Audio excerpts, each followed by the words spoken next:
Halo semuanya, hari ini kita mau sama-sama belajar mengenai penyusunan siklus akuntansi pada perusahaan jasa. Pada materi kali ini, kita mau sama-sama belajar mengenai yang pertama, karakteristik dari perusahaan jasa itu seperti apa. Yang kedua, kita mau belajar mengenai bukti transaksinya juga seperti apa. Yang ketiga, lalu saldo normal dalam perusahaan jasa itu seperti apa. Dan yang keempat, kode akun apa saja yang tertera pada perusahaan jasa.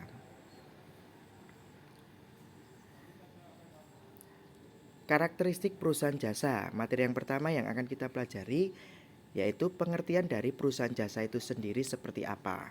Kita pengen tahu perusahaan jasa itu apa sih? Yang kedua, kita mau belajar tentang contoh-contohnya. Contoh-contoh dari perusahaan yang termasuk dalam perusahaan jasa itu apa saja. Lalu ciri-ciri dari perusahaan jasa itu sendiri seperti apa? Dan yang terakhir adalah siklus dari perusahaan jasa itu seperti apa. Oke, tahap pertama kita mau belajar mengenai pengertian dari perusahaan jasa. Pengertian dari perusahaan jasa itu simple. Perusahaan jasa adalah usaha yang bergerak dalam bidang pelayanan atau jasa. Jadi jika usaha itu memberikan suatu servis atau pelayanan, maka dia dinamakan dengan perusahaan jasa. Untuk lebih memperkuatnya, kita akan belajar mengenai ciri-cirinya. Ciri-ciri yang pertama adalah produknya tidak berwujud. Maksudnya, produk yang ditawarkan oleh suatu jasa itu tidak dapat kita lihat, tidak dapat kita raba. Jadi produknya itu tidak kasat mata, kita tidak dapat melihatnya dan kita tidak dapat menyentuhnya, tetapi kita bisa merasakannya. Misalkan jasa potong rambut, kita nggak tahu model seperti itu jasanya seperti apa bentuknya. Tapi yang kita tahu nanti produk akhirnya bahwa ada potongan rambut sesuai dengan yang kita inginkan. Tapi bentuk memotongnya, cara memotongnya itu bentuknya seperti apa kita tidak pernah tahu. Yang kedua adalah standar harganya tidak dapat sulit untuk diukur. Misalnya seperti ini. Ada dua buah barbershop A dan B. Yang B menawarkan suatu pelayanan dengan ruangan yang luxury atau ruangan yang bagus, sedangkan A yang biasa saja. Tapi jasa yang diberikan oleh produk A itu jauh lebih baik dari produk B. Tapi dinilai produk B itu lebih baik, harganya bisa lebih tinggi. Nah, karena itu sulit untuk mengukur bagaimana standar harga dari si jasa tersebut. Yang ketiga adalah contohnya. Contoh dari perusahaan jasa yang pertama adalah bengkel, yaitu berupa servis baik mobil ataupun motor. Yang kedua laundry, servis untuk mencuci pakaian. Salon, yaitu untuk kecantikan. Pengiriman seperti JNT, JNE, yang ekspres seperti itu kita nggak bisa lihat bentuk pengirimannya seperti apa. Yang kita tahu adalah produknya bisa sampai. Yang kelima adalah karaoke, dan yang keenam adalah bimbingan pelajaran seperti guru itu. Kita tidak tahu bagaimana pelayanannya, yang bentuk pelayanannya seperti apa itu tidak terwujud. Tapi kita bisa merasakan dampaknya, bahwa kita mengerti, paham materinya dan sebagainya. Selanjutnya kita mempelajari mengenai siklus pada perusahaan jasa. Siklus pada perusahaan jasa itu ada 3 siklus. Nah, yang pertama adalah tahap pencatatan. Tahap pencatatan ini meliputi bukti transaksi, jurnal umum, dan buku posting buku besar. Bukti transaksi adalah bukti-bukti dari setiap transaksi keuangan yang kita jalani. Misalkan kita membeli sesuatu, kita pasti mendapatkan bukti transaksi itu. Entah bentuk apapun bukti transaksinya, itu perlu kita simpan. Bukti transaksi yang kita terima itu akan kita catat dalam suatu tabel yang dinamakan dengan jurnal umum. Dalam jurnal umum nanti terdapat banyak sekali akun dari bukti transaksi-transaksi yang telah kita lakukan. Untuk itu perlu penyederhanaan, yaitu pengelompokan disesuaikan dengan akun masing-masing. Untuk itu mereka perlu diposting ke dalam pos-pos akun-akun masing-masing yang dinamakan dengan posting buku besar. Setelah tahap mencatat itu selesai, kita masuk ke tahap 2, yaitu tahap mengiktisarkan, yaitu terdiri dari neraca saldo, jurnal penyesuaian, dan kertas kerja. Neraca saldo ini berasal dari mana? Dari buku besar. Saldo-saldo dari buku besar itu, tiap akun itu saldo agennya kita kumpulkan menjadi satu tabel, kita sederhanakan, dan kita kumpulkan per akun itu sendiri sesuai dengan saldo akhir mereka masing-masing. Kita masukkan ke dalam suatu neraca yang disebut dengan neraca saldo. Nah, saldo yang ada dalam neraca saldo tersebut terkadang masih belum sesuai karena belum mencatat sesuatu yang real. Misalkan masih ada transaksi yang sebenarnya harus dicatat tapi belum tercatat, ataupun ada transaksi yang dibayarnya kelebihan. Misalkan 1 tahun kita menyewa 1 tahun, tapi kita baru pakai 8 bulan, yang 4 bulan kita pakai di tahun depan. Berarti yang harusnya tercatat di tahun ini hanya 8 bulan, yang 4 bulan harusnya belum kita akui. Seperti itu yang perlu disesuaikan. Setelah kita penyesuaian telah selesai, kita akan masuk ke dalam kertas kerja, yaitu kertas yang akan membantu, kolom-kolom yang akan membantu kita untuk mempermudah dalam penyusunan laporan keuangan nantinya. Karena dalam kertas kerja itu terdapat satu siklus dari neraca saldo awal, penyesuaian, hingga sampai pada yang namanya laporan keuangan. Dan tahap ketiga pada siklus akuntansi perusahaan jasa adalah tahap laporan. Yang namanya tahap laporan seperti yang saya singgung di sebelumnya, tahap laporan itu meliputi pasti penyusunan laporan keuangan, baik itu neraca, ekuitas, laba rugi, ataupun laporan arus kas.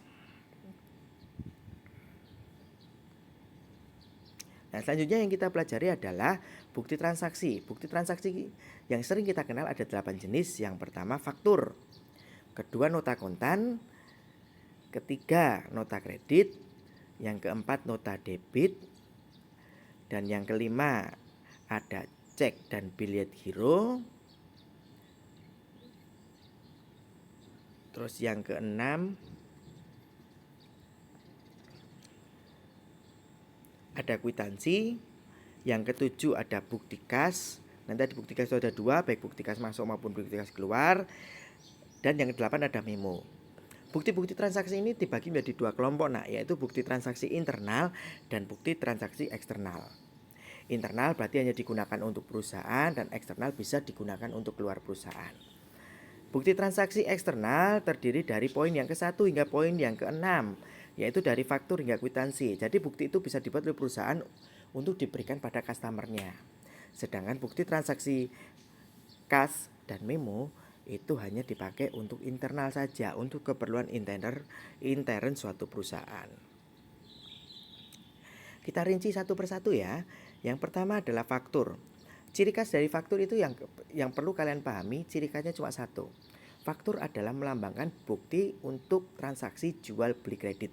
Jadi ketika jual beli itu dilakukan secara kredit, berarti bukti yang akan kalian dapatkan pasti dinamakan dengan yang namanya faktur. Faktur yang asli nanti atau lembar pertama faktur yang asli akan diterima customer ketika mereka sudah melunasi kewajibannya kepada si penjual. Jadi faktur asli itu nanti akan diberikan kepada pembeli setelah mereka melunasi transaksinya. Yang kedua adalah copy faktur. Copy faktur adalah arsip yang akan disimpan oleh si penjual. Kenapa perlu disimpan? Karena seringkali terjadi komplain. Misalkan pembeli sudah melunasi, tapi setelah mereka melunasi selang beberapa hari mereka melakukan komplain. Nah, untuk menyamakan apakah dia benar-benar membeli di sini dengan produk yang sama dan tahun yang sama dengan ketentuan yang sama, maka dari itu penjual perlu menyimpan satu bukti yang dinamakan dengan copy faktur. Bentuk copy faktur bisa dilihat seperti ini, Nak.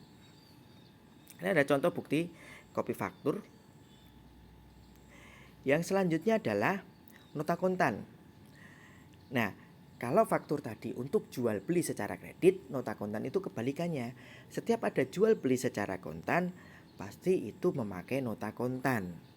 Jadi kalau jual belinya kredit pakai faktur, jual belinya kontan berarti pakai nota kontan. Bentuknya seperti ini. Jadi kalau kalian mau membeli sesuatu secara kontan, kalian pasti akan mendapatkan nota yang dinamakan dengan nota kontan. Selanjutnya adalah nota kredit. Nota kredit dengan nota debit itu sebenarnya mirip. Mereka itu sama-sama digunakan untuk transaksi retur. Bedanya adalah kalau nota kredit ini dibuat oleh penjual. Kenapa? Karena pada saat penjual melakukan transaksi jual beli secara kredit, dia akan mencatat penjualan itu sebagai piutang. Artinya dia menghutangi si pembelinya. Jadi ketika pembeli mengembalikan barang dan dia tidak membawa nota debit, berarti otomatis si perusahaan, si penjual harus membuat nota kredit, yang artinya dia akan mengkredit nilai piutang dari si pembeli. Artinya dalam catatan pembukuan si penjual, piutang dari si pembeli itu akan dikurangi. Itulah yang dinamakan nota kredit. Akan dikreditkan. Piutang ketika dikreditkan itu berarti dikurangi. Seperti itu. Bentuknya seperti ini. Diterima kembali 2 buah nota lah. Jadi penjual akan mencatat diterima kembali. Artinya mereka telah mengakui menerima barang itu kembali. Dan mereka akan mengkredit piutangnya. Akan mengurangi saldo piutang dari pembeli yang dicatat oleh penjual. Tapi pada saat si pembeli itu membawa sendiri bukti transaksinya yang disertakan dengan retur atau pengembalian barangnya, itu disebut dengan nota debit. Kenapa? Karena pada saat pembeli itu membeli barang secara kredit, mereka menganggapnya sebagai hutang. Hutang saldo normalnya nanti ada di kredit. Jadi untuk mengurangi hutang itu, maka pembeli akan mendebet hutangnya. Sehingga maka keluarlah nota debit untuk mengurangi saldo hutang. Maka dari kalimatnya akan dituliskan bahwa dikirim. Artinya pembeli mengirimkan barang itu kembali disertai dengan surat perintahnya yang disebut dengan nota debit. Selanjutnya adalah cek. Cek adalah surat perintah untuk pencairan dana. Dalam artian si pemegang cek itu mendapat kuasa dari pemilik dana untuk mengambil atau mencairkan dana dari si pemberi wewenang. Misalkan Tuan A membuka cek untuk Tuan B. Berarti Tuan B mendapat wewenang untuk mencairkan dana dari Tuan A, dari saldo rekening Tuan A. Asal ya tadi harus ada tanda tangan dari Tuan A yang asli. Yang kedua adalah billet giro atau BG.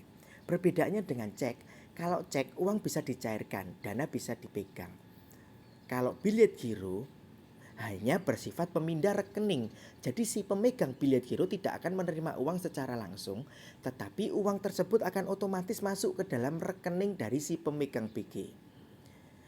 Jadi hanya pemindahan uang. Pertanyaannya, apakah cek bisa berubah menjadi billet giro ataukah sebaliknya?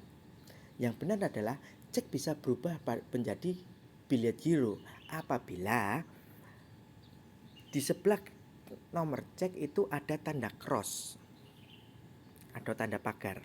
Selain itu pada cek juga harus ditulisi nomor rekening tujuan dan nama pemilik rekening tujuan.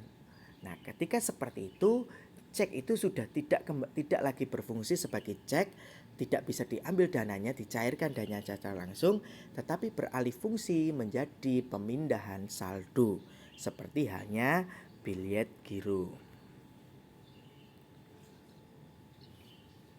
Selanjutnya adalah kwitansi. Kwitansi mirip dengan nota kontan. Bedanya kwitansi hanya berupa penerimaan penerimaan uang saja. Kalau nota kontan kan ada rincian barangnya. Kalau kwitansi lebih ke penerimaan nominal uangnya saja.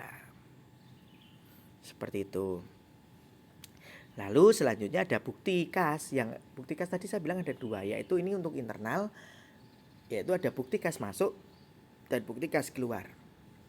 Perbedaannya adalah bukti kas masuk untuk dilakukan untuk mencatat seluruh uang yang masuk ke dalam perusahaan.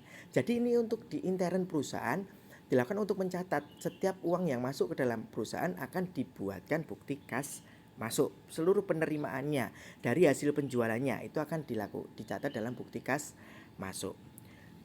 Sedangkan lawannya adalah bukti kas keluar. Bukti kas keluar itu mencatat apa? Seluruh pengeluaran perusahaan. Membeli apapun atau membayar apapun akan dicatat menggunakan bukti kas keluar.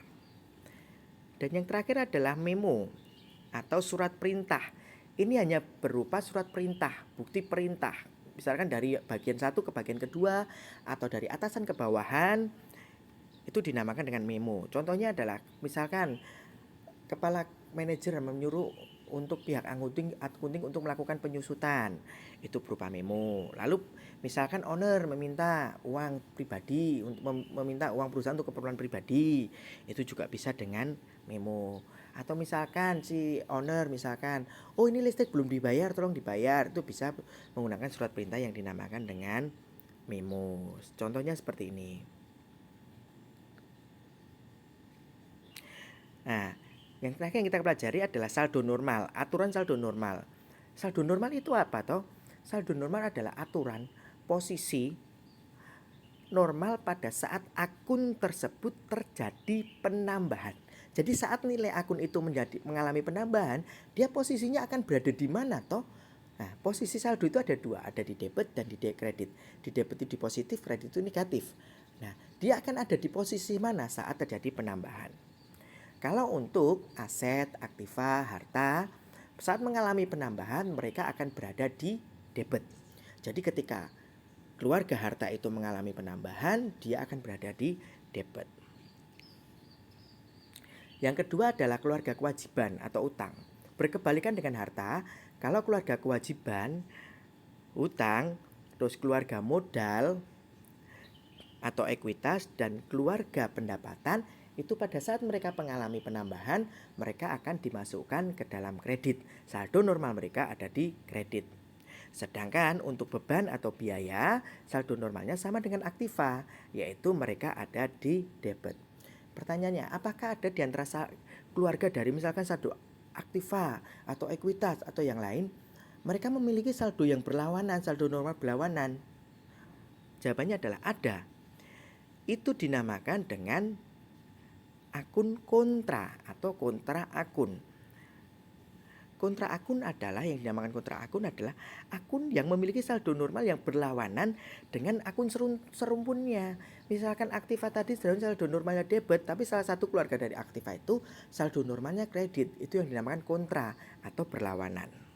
Contohnya apa saja? Yang pertama adalah Prive. Prive itu adalah satu keluarga dengan ekuitas. Dia sama-sama berkode 3, satu keluarga. Tetapi saldo normal mereka berkebalikan.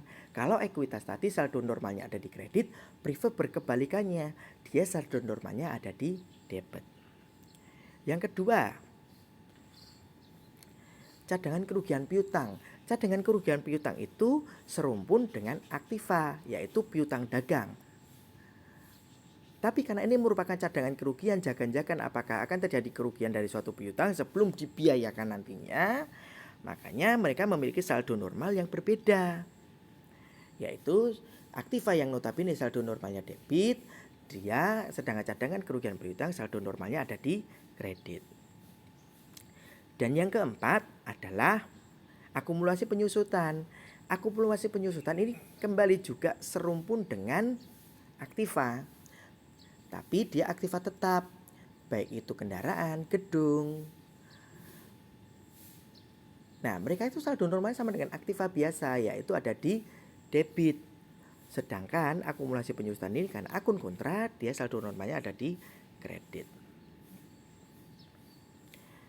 Nah, yang kita bahas terakhir adalah kode akun. Kode akun ini sendiri ada 4. Nah, yang pertama kode akun numerial. Numerial berarti kode akun yang berisi dengan angka yang berurutan, number, berarti ada angka yang berurutan. Yang kedua, mnemonik. Mnemonik ini berdasarkan atas huruf. Jadi kode akunnya nanti dilambangkan dengan huruf-huruf. Yang ketiga adalah kode desimal. Desimal nanti ada 2, yaitu kode kelompok dan kode blok. Blok itu rentang. Sedangkan yang keempat adalah kombinasi antara huruf dan angka. Yang pertama adalah kode numerial. Kode numerial berdasarkan angka yang berurutan. Contohnya seperti ini. Jadi urutkan 1 itu apa? Diurutkan misalkan dari kelancarannya kalau kas. Tapi ingat harus sesuai konsepnya. Kalau kas harus diurut kelancarannya. Kalau utang berarti diurutkan dari jangkanya, dari yang terpendek. Berarti diurutkan aja yang paling lancar kas, yang kedua piutang, dan selanjutnya seperti itu. Yang kedua adalah mnemonik. Kalau mnemonik menggunakan huruf kodenya.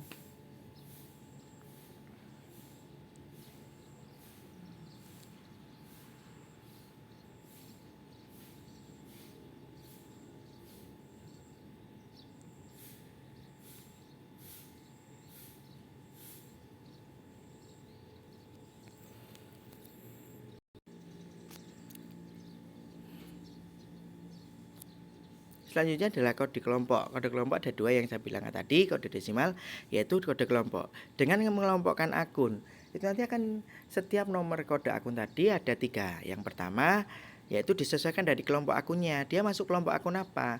Apa kelompok akun harta, kewajiban, ekuitas, ataupun pendapatan, ataupun beban. Setelah kita tahu kelompok akunnya, Kita akan tahu yang kedua adalah berdasarkan golongan akunnya. Misalkan pada harta, kita golongkan ke dalam akun yang lancar dan tidak lancar.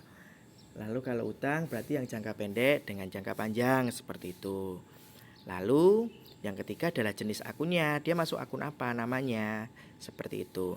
Contohnya seperti ini, misalkan kelompok akun 1 yaitu ada aset, kewajiban, ekuitas, pendapatan, beban. Tuliskan 1, 2, 3, 4, 5. Lalu golongannya misalkan kalau lancar dia masuk 1, 1. Kalau tetap dia masuk 1, 2, seperti itu. Misalkan kewajiban lancar berarti 2.1.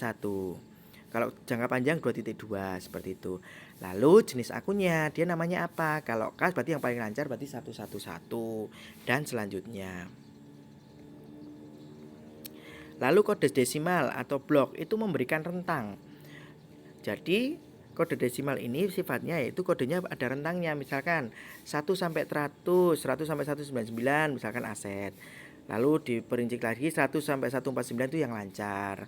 Diurutkan baruan 101K, 102 piutang, seperti itu yang namanya desimal. Dan yang terakhir adalah kode huruf dan angka. Itu ada kombinasi huruf dan angka. Misalkan kalau A aset lancar aset. Lalu kas berarti paling lancar berarti 111, seperti itu. Demikian pembelajaran mengenai pengantar dari siklus akuntansi perusahaan jasa. Selamat belajar dan terima kasih telah menyaksikan video ini.